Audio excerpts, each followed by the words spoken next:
तो hi friends, welcome है आप सभी का। नमस्कार। देखिए, आप लोगों ने दो पेपर का एग्ज़ाम दे चुका है, मेजर पेपर और माइनर पेपर।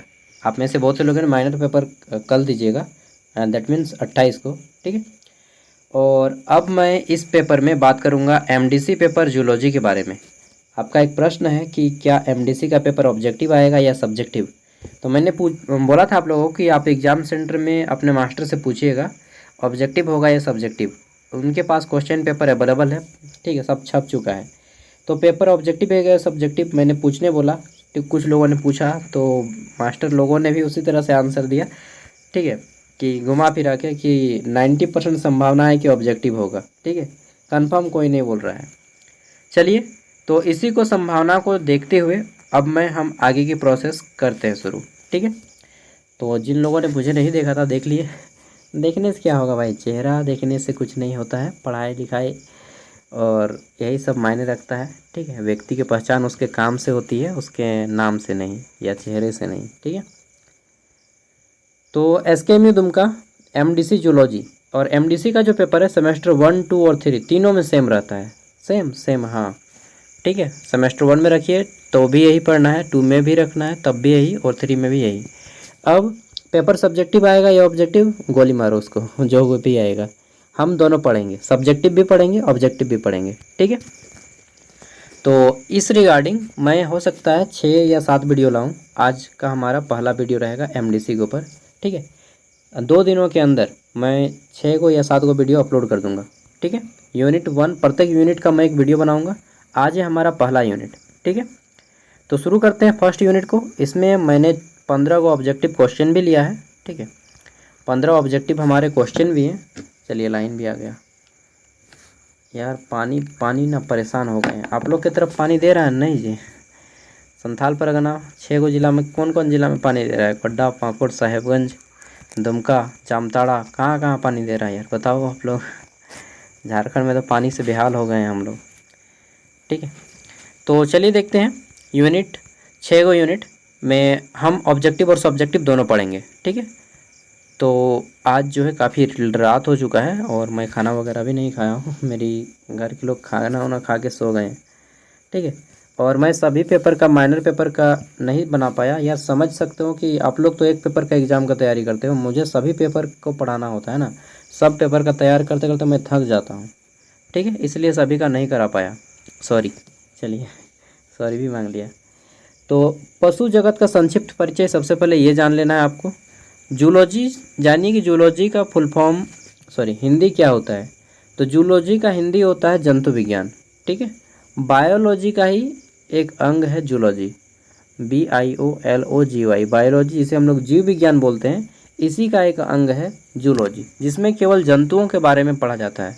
मतलब पेड़ पौधे भी तो जीव हैं, लेकिन उनके बारे में नहीं पढ़ना है। पेड़ पौधे के बारे में बॉटनी में पढ़ा जाता है, वनस्पति शास्त्र में, जूलॉजी में नहीं। जूलॉजी में केवल जंतुओं के बारे में पढ़ा जाता है, चाहे वो मनुष्य हो चाहे कोई भी अन्य जंतु हो, ठीक है। तो इसमें हमें क्या पढ़ना है, जंतु विज्ञान के बारे में, ठीक है, या प्राणी विज्ञान।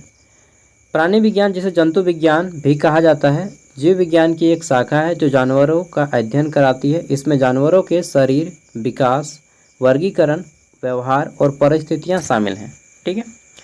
तो पहले हम लोग ऑब्जेक्टिव क्वेश्चन करेंगे, उसके बाद सब्जेक्टिव। तो चलिए ऑब्जेक्टिव को शुरू करते हैं बिना टाइम वेस्ट किए।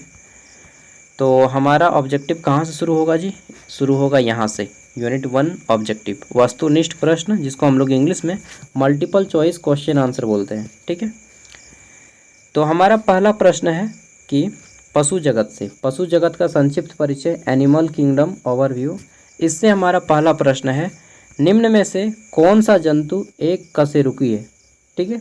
एक कशेरुकी जंतु यानी कि वर्टिब्रेट है, ठीक है, यानी कि जिसके शरीर में जो है एगो कंकाल तंत्र पाया जाता है।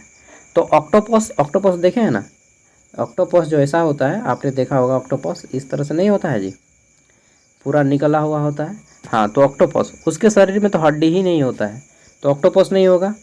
स्टार फिश, स्टार फिश देखें ना, कॉपी सब में छपा रहता है स्टार जैसा, वो भी एक मछली है, 5 सितारा मछली, तो उसमें भी हड्डी नहीं होता है, ठीक है। मछली में हड्डी होता है भाई, मछली खाते हैं ना आप लोग, तो एगो निकलता है बीच बीच में हड्डी, पूरा वो उसका कंकाल होता है। स्पंज, स्पंज मतलब स्पंज में तो हड्डियाँ नहीं होता है, स्पंज वही जी फफूंदी। ठीक है, तो कशेरुकी जंतु कौन है, यानी कि हड्डी का ढांचा किस में पाया जाता है, तो सिंपल सा आंसर हो जाएगा मछली। क्या मनुष्य एक कशेरुकी जंतु है, बिल्कुल, मनुष्य में तो पूरा हड्डी है यार। ठीक है, किसी किसी व्यक्ति को खाली हाड़ निकला हुआ होता है। खाना वाना खाओ यार, ठीक है, तब ना आदमी आपको थोड़ा पसंद करेगा। समझ रहे हैं मैं क्या बोल रहा हूँ। चलिए, तो जो लोग पतला दुबला हैं थोड़ा खाना वाना खाइए, अच्छा से हेल्दी बनाइए। तो कंकाल तंत्र जिसमें पाया जाता है उसको हम लोग वर्टिब्रेट बोलते हैं, कशेरुकी बोलते हैं। ठीक है, दूसरा प्रश्न, निम्नलिखित में से किस संघ में जंतु द्विपार्श्व समसित यानी कि बायलेटरल सिमेट्री होते हैं।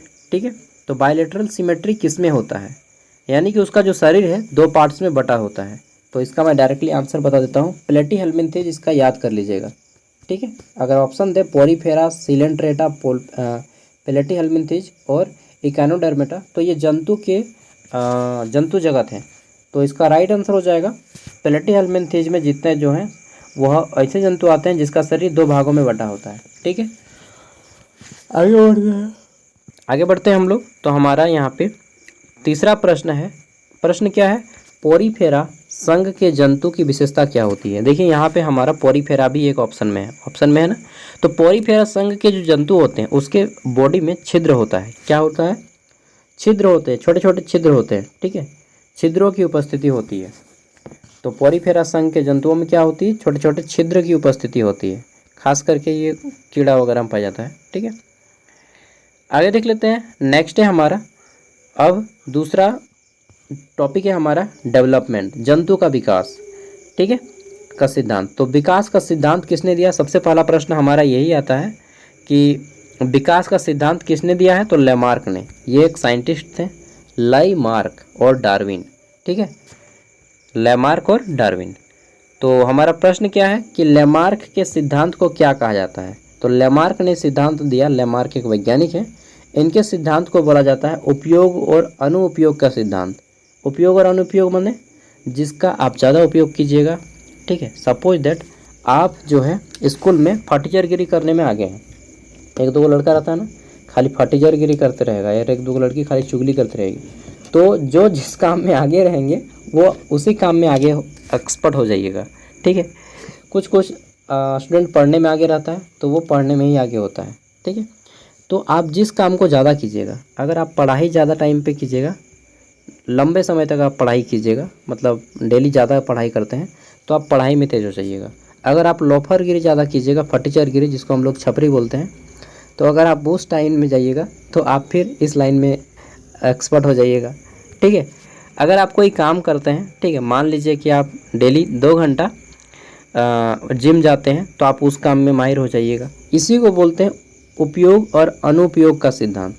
ठीक है, जिस चीज़ का उपयोग करेंगे उसमें आप एक्सपर्ट हो जाइएगा और जिस चीज़ का उपयोग नहीं कीजिएगा वह आपका समाप्त होते जाएगा। ठीक है, तो यह सिद्धांत किसने दिया, लेमार्क ने दिया है। ठीक है, अगला हमारा है डार्विन का मुख्य आधार क्या है, तो डार्विन का मुख्य आधार है प्राकृतिक वर्ण। ठीक है, प्राकृतिक वर्ण। ओके, विकास का सिद्धांत दिए हैं चार्ल्स डार्विन ने। ठीक है, विकास का सिद्धांत दिए हैं और प्राकृतिक वर्ण इनका मुख्य आधार है। नेक्स्ट है हमारा अगला प्रश्न, जीवित रहने के लिए संघर्ष किस सिद्धांत का भाग है, कि अगर आपको यहाँ पे जन्म लिए हैं तो जीवित रहने के लिए आपको संघर्ष करना पड़ेगा। संघर्ष मतलब काम, कोई ना कोई काम करते रहना पड़ेगा। जैसे मैं अभी पढ़ा रहा हूँ, क्यों पढ़ा रहा हूँ भाई, जीवित रहने के लिए। अब बोलिएगा जीवित रहने के लिए, हाँ, तो जीवित रहेंगे कैसे, कमाएंगे यहाँ से, फिर खाएंगे यहाँ से। ठीक है, तो ये क्या है, जीवित, यानी कि जीवित रहने के लिए मनुष्य को कोई ना कोई काम करना ही पड़ेगा। सांस लेना भी पड़ता है, तो वो भी आपको एक संघर्ष है। ऐसा हो सकता है कि बिना सांस लिए आप जीवन में जीवित रहेंगे, नहीं, सांस लेना भी एक काम है, देखना भी एक काम है।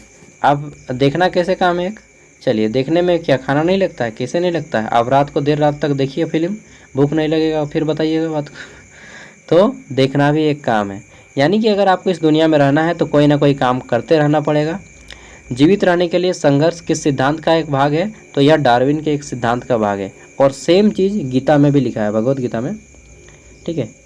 आई रीड 2 टाइम्स एंड उसमें लिखा है कि एक व्यक्ति को जीवन जीने के लिए कोई ना कोई काम करना ही पड़ेगा। इसे ही मनुष्य का कर्म सिद्धांत कहा गया है कि तुम अपना काम करते जाओ यार, ठीक है। Don't think about the result, ठीक है, कि क्या रिजल्ट होने वाला है, बस काम करो काम, क्योंकि काम नहीं करोगे तो तुम पागल हो जाओगे। और इसीलिए बोला जाता है कि खाली दिमाग शैतान का घर और व्यस्त रहो मस्त रहो। समझ रहे हैं बात को, कि व्यस्त रहेगा तो मस्त रहेगा, खाली दिमाग रहेगा तो पागल हो जाएगा, यानी कि शैतान का घर हो जाएगा, ठीक है। इसलिए खाली कभी नहीं बैठना है।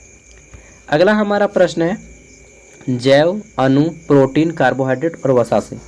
इसमें है प्रोटीन की संरचना की इकाई होती है। तो प्रोटीन जो है हमारा, प्रोटीन किससे बनता है? प्रोटीन एक क्या है? खनिज पदार्थ है। खनिज पदार्थ वह होता है जो मनुष्य के शरीर या किसी भी जीव के शरीर को बनाने के काम में आता है, ठीक है। तो प्रोटीन क्या है? प्रोटीन हमारे बॉडी में एक खनिज पदार्थ है। और प्रोटीन की संरचना की इकाई क्या है? मतलब प्रोटीन जो है किस यूनिट से मिलकर बना है? तो प्रोटीन जो बनता है वह अमीनो एसिड से बनता है। अमीनो एसिड, यानी कि इंग्लिश में बोलते हैं अमीनो एसिड, हिंदी में अमीनो अम्ल। 20 प्रकार के अमीनो अम्ल बनेगा, मिलेगा, ठीक है। अमीनो अम्ल क्या है? तो एसिड होता है जी, एसिड समझते हैं ना भाई? हाँ, तो हमारे बॉडी में 20 प्रकार के अमीनो एसिड मिलता है, तब जाके एक प्रोटीन बनता है। इसमें से 12 को जो है ना हम बाहर से लेते हैं। 12 को अमीनो एसिड हम बाहर से लेते हैं और 8 को अमीनो एसिड हमारा बॉडी खुद बनाता है, शरीर खुद बनाता है 8 को अमीनो एसिड, और 12 को हम लोग बाहर से लेते हैं। कुल मिला के 20 को अमीनो एसिड मिलता है, तब जाके हमारा प्रोटीन बनता है शरीर में, ठीक है। तो प्रोटीन की संरचना की इकाई क्या है? इकाई मतलब सबसे छोटा भाग। हम लोग अभी क्या पढ़े? सिलेबस का पहला इकाई पढ़ रहे हैं, यूनिट इंग्लिश में बोला जाता है, हिंदी में इकाई। तो इकाई मतलब सबसे छोटा भाग, ठीक है। तो सिलेबस का सबसे छोटा भाग, उसी तरह से प्रोटीन का सबसे छोटा भाग को क्या बोलते हैं? अमीनो अम्ल। यानी कि अगर प्रोटीन को तोड़ दीजिएगा तो 20 को अमीनो अम्ल मिलेगा। समझ रहे बात को? मुझे भूख लग गया यार पूरा ज़ोर से, पेट में चूहा कूदने लगा। एक कहावत सुना है कि एक औरत ने अपने पति को चूहे की दवाई दे के मार दिया। तब उससे पूछा गया कि आपने चूहे की दवाई क्यों दी? तो उसके पति ने बोला था कि पेट में चूहे कूद रहे हैं। तो पत्नी ने दिमाग लगाया कि पेट में चूहे कूद रहे हैं, इसका मतलब चूहे मारने का दवा दे दो तो चूहे मारने का दवा दे दिया गया, तो फिर पति ही स्वर्ग पहुंच गया अब बोलती है कि इसमें मेरा क्या गलती, ठीक है, मेरे हस्बैंड ही बोले थे कि पेट में चूहे कूद रहे हैं तो भाई इस ढंग से, ठीक है दिमाग थोड़ा एडवांस होता है। चलिए मजाक कर रहा हूँ, ठीक है। तो मानो, अरे भाई क्या हो जाता है यार। चलो, हमारा प्रश्न है मानव शरीर में प्रमुख ऊर्जा स्रोत क्या है, ठीक है। यानी कि हमारे बॉडी में सबसे ज़्यादा एनर्जी हमें किस खाद्य पदार्थ से मिलता है? क्या खाएंगे तो सबसे ज़्यादा एनर्जी मिलेगा? तो कार्बोहाइड्रेट खाओ। कार्बोहाइड्रेट किस में है? कार्बोहाइड्रेट माड़ भात खाओ यार, माड़ भात माड़ भात में बहुत ज़्यादा कार्बोहाइड्रेट है, ठीक है। रियलिटी बता रहा हूँ, माड़ भात खाओ, पूरा कार्बोहाइड्रेट है, ठीक है। रोटी कार्बोहाइड्रेट है। विटामिन किस में है? तो विटामिन आप खाइए, आंवला विटामिन में है। अमरूद खाइए, विटामिन है, ठीक है। वसा किस में है? तो तेल का सामान जितना भी है, ठीक है, जिसमें आप खाते हैं पकौड़ी, सिंघाड़ा, कचौड़ी, जिलेबी, ठीक है, सब क्या है आपका? तो वसा है। प्रोटीन क्या है? तो दाल हो गया, सोयाबीन बरी हो गया, प्रोटीन। इन सभी से भी हमें एनर्जी मिलता है, लेकिन सबसे ज़्यादा और सबसे फास्ट एनर्जी मिलता है हमें कार्बोहाइड्रेट से, ठीक है। तो मानव शरीर का सबसे प्रमुख स्रोत क्या है? मानव शरीर में ऊर्जा का, यानी कि एनर्जी लाने का सबसे प्रमुख स्रोत है कार्बोहाइड्रेट, ठीक है। हम लोग जो ग्लूकोज पानी पीते हैं, या आदमी जो बॉडी में पानी चढ़ाता है ना, तो वो क्या होता है? ग्लूकोज कार्बोहाइड्रेट ही है, ठीक है। ग्लूकोज क्या है? कार्बोहाइड्रेट है, कार्बोहाइड्रेट ही है, समझ रहे हैं। तो वह जल्दी ऊर्जा देने के लिए हमें ग्लूकोज चढ़ाया जाता है। मैं थक गया हूँ बैठ बैठ के यार तब से। नेक्स्ट है हमारा यहाँ पे 9 नंबर क्वेश्चन कि वसा का पाचन मुख्यतः कहाँ होता है? तो हमारे बॉडी में आपको मालूम है कि वसा का पाचन, जितना भी पाचन होता है, सब पाचन शुरू होता है मुंह से, और सबसे अंतिम में कहाँ जाके पचता है? तो छोटी आंत में, ठीक है। हमारे बॉडी में 2 आंतें हैं, एक बड़ी आंत, एक छोटी आंत, लार्ज इंटेस्टाइन और स्मॉल इंटेस्टाइन। तो हमारा जो वसा है, वसा को पचने में सबसे ज़्यादा टाइम लगता है। वसा मतलब तेल का सामान, इसलिए हम लोग बोलते हैं अरे तेल का सामान बेसी ना खो यार, पच तो नहीं। ठीक है, तो तेल का सामान ज़्यादा नहीं खाना चाहिए, नहीं तो फिर क्या हो जाएगा फिर डायरेक्ट हो जाएगा लूज मोशन। लूज मोशन मतलब पतला पैखाना, ठीक है, और ठेठ भाषा में बोलते हैं ढोड़ना हो, ठीक है चलिए, ढोड़ लग तो ना पेचिस हो जाएगा, तो या फिर छेड़े लगना यार मतलब अजीब अजीब वर्ड है झारखंड में चलिए, और एक वर्ड आया है उसको नहीं बोलूँगा सुन लीजिए वो वर्ड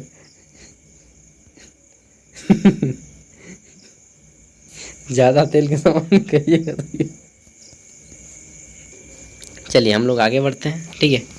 हंसी को कंट्रोल कीजिएगा आप भी, तो एंजॉय के साथ पढ़ना है। अगला है हमारा इंसुलिन किस प्रकार का जैव अणु है। तो इंसुलिन जो है हमारा आपको मालूम है मनुष्य के बॉडी में अगर इंसुलिन की कमी हो जाएगी तो शुगर हो जाएगा। तो इंसुलिन हमारा क्या है, एक प्रकार का प्रोटीन है, ठीक है। क्वेश्चन क्या था कि इंसुलिन किस प्रकार का जैव अणु है, तो इंसुलिन हमारा एक प्रोटीन है, ठीक है। और अगर हमारे बॉडी में इंसुलिन की कमी हो जाएगी तो शुगर हो जाएगा, शुगर जिसको मधुमेह कहा जाता है, ठीक है। तो इसीलिए अगर किसी व्यक्ति को शुगर हो जाता है तो उसको बाहर से इंसुलिन दिया जाता है, इंसुलिन का इंजेक्शन दिया जाता है, इंसुलिन का टेबलेट आता है, ठीक है। समझ गए बात को, हाँ समझ गए। चलिए, तो बाहर से इंसुलिन दिया जाता है किसी व्यक्ति को अगर इंसुलिन की कमी हो जाती है तो। आगे देख लेते हैं नेक्स्ट।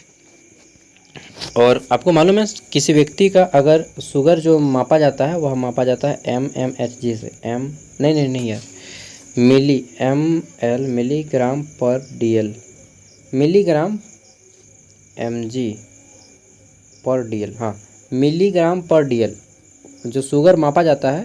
जैसे किसी व्यक्ति का शुगर अगर खाली पेट में 120 के एबव चला जाता है तो वह जो है 110 से मानिए नहीं यार, 120 जानने दीजिए।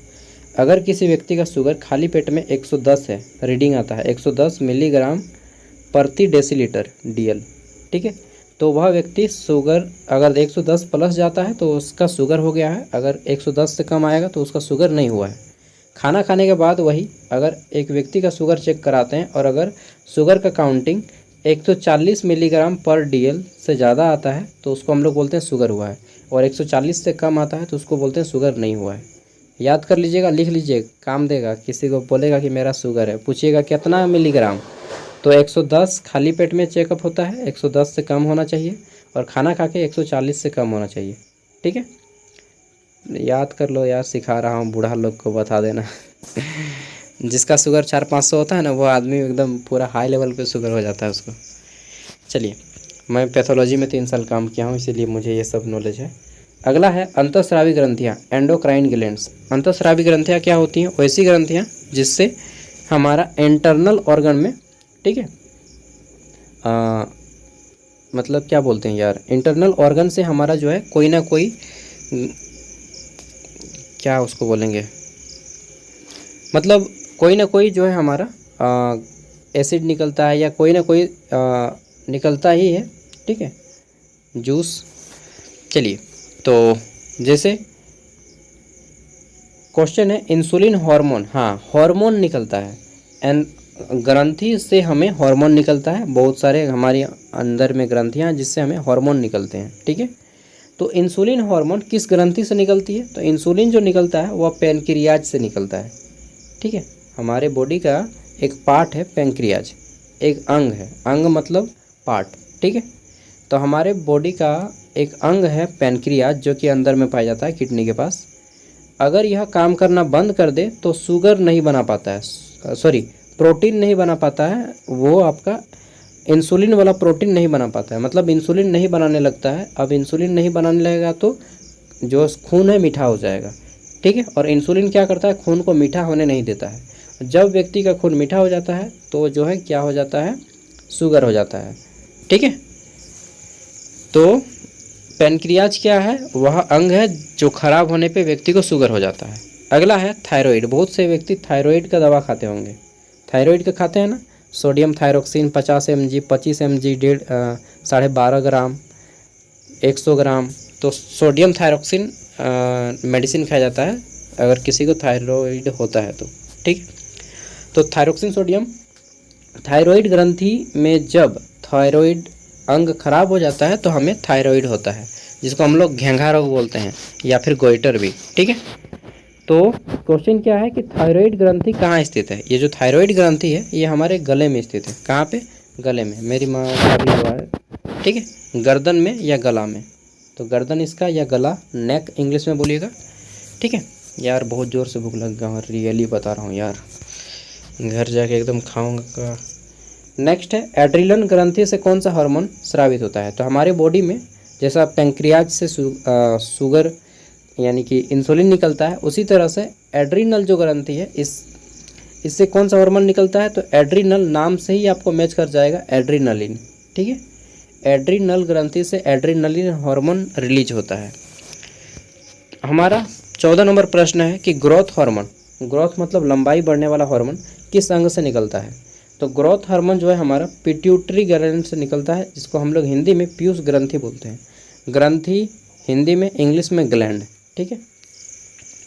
तो पिट्यूटरी ग्लैंड से हमारा ग्रोथ हार्मोन, ग्रोथ मतलब लंबाई बढ़ने वाला हार्मोन, जिसमें ज़्यादा निकलेगा पिट्यूटरी ग्लैंड से, ठीक है।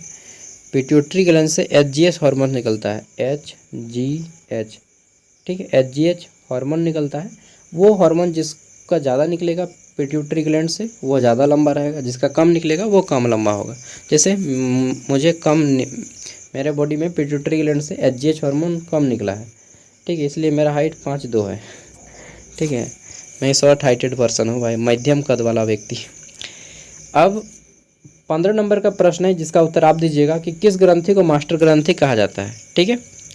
मास्टर ग्रंथि किस ग्रंथि को कहा जाता है। सभी ग्रंथियों का मास्टर कौन है, ठीक है, और मटर के दाने के बराबर होता है। अगर आप 10th क्लास साइंस अच्छे से पढ़ें तो इसका आंसर कर दीजिएगा बहुत ही आसानी से। बाकी लॉन्ग आंसर टाइप का मैं यहाँ पे बता दे रहा हूँ। जैसे पहला है जंतु जगत का संक्षिप्त परिचय, ठीक है। विकासवाद का सिद्धांत, जिसमें लेमार्क और डार्विन का सिद्धांत, दोनों का सिद्धांत यहाँ पे दिया गया है, लेमार्क का फिर डार्विन का, ठीक है। फिर तीसरा पॉइंट आपको पढ़ना है जैव, जिसमें अणु, प्रोटीन, कार्बोहाइड्रेट, वसा, सामान्य अवधारणा और महत्व जानना है, ठीक है। लॉन्ग आंसर टाइप में अगर आएगा तो क्या कीजिएगा, इसलिए दोनों मैं करा दे रहा हूँ। नेक्स्ट है हमारा यहाँ पे अंतःस्रावी ग्रंथियों का संक्षिप्त परिचय, जिसमें कितने प्रकार की ग्रंथियाँ होती हैं, कहाँ पे पाई जाती है और उनमें कौन कौन सी हार्मोन निकलती हैं, ठीक है। तो ये हो गए और निकलते हैं हम लोग नेक्स्ट वीडियो में, ठीक है। नेक्स्ट वीडियो में फिर से मुलाकात होगी। और एक चीज़, आप लोग अपना क्वेश्चन पेपर हमें सेंड कर दीजिएगा, और हमारा कंटेंट अगर आपको पसंद आता है, ठीक है, तो आप इस QR कोड पे 10 रुपीज़ पे कर सकते हैं, ठीक है। देखिए मैं पढ़ाने का कभी आपसे कोर्स सेल नहीं करूँगा, कोर्स नहीं बेचूँगा, ठीक है। जिनको इच्छा होगा स्वेच्छा से कि भाई खुशी मन से आपका मतलब पसंद आ जाता है, ठीक है, और हमारे एग्ज़ाम में मैच कर जाता है, एग्ज़ाम में मैच करता है, पसंद आता है, तो अपने इच्छा से 10 रुपीज़ समोसा खाने के नाश्ते यार बेच सकते हैं, ठीक है। बाकी ज़ोर ज़बरदस्ती नहीं है भाई, मैं ज़ोर ज़बरदस्ती से पैसा नहीं लेता, और पढ़ाई पैसे के कारण रुकना नहीं चाहिए। मतलब बिजनेस, पढ़ाई को बिजनेस नहीं बनाना है, ठीक है। तो इसका स्क्रीनशॉट लेके आप QR कोड से 10 रुपीज़ सेंड कर सकते हैं, उससे ज़्यादा नहीं। और जो एक बार सेंड कर चुके हैं वो दोबारा सेंड नहीं कीजिएगा। थैंक यू, मिलते हैं अगली वीडियो में। और पढ़ाई ऐसा ही चलते रहेगा, PDF वीडियो का डिस्क्रिप्शन में मिलेगा, ठीक है। Thank you, bye bye, take care, all the best. और सबसे मास्टर ग्रंथि कौन सा है इसका आंसर कर दीजिएगा।